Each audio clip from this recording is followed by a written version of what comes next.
রাসূল সাল্লাল্লাহু আলাইহি সাল্লাম বিদায় হজের শেষ ভাষণে জাতির সামনে ঘোষণা করে গেলেন, পৃথিবীর মানুষ শুনে রেখো, সুদ প্রথা, জাহেলি প্রথা, সুদ প্রথা অন্যতার যুগের প্রথা, সুদ প্রথা হারাম প্রথা, যেটা আমি আমার পায়ের নিচে রেখে বাতিল ঘোষণা দিলাম। প্রথমে আমাদের সুদ, আমার চাচা আব্বাস ইবনে আব্দুল মুত্তালিবের ছেলে আব্বাসের সুদকে আমি মওকুফ ঘোষণা দিলাম। এ আর লেনদেন কিয়ামত পর্যন্ত চলবে না। কেউ যদি জেনে শুনে 1 টাকা সুদ খায়, 36 বার জেনা করলে যত পাপ হবে, 1 টাকা সুদ খেলে তার চেয়ে বেশি পাপ হবে।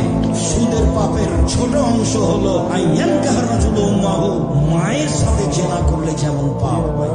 যত সুদের লেনদেন আছে সব বন্ধ করতে হবে। বলেন করবো ইনশাআল্লাহ, করবো ইনশাআল্লাহ। সুদ খেয়ে, হারাম খেয়ে বড় হতে রাজি নই। সুদ খেয়ে আহাল পরিবারকে মানুষ করতে, শিক্ষিত করতে রাজি নই, যার ফলাফল জাহান্নাম।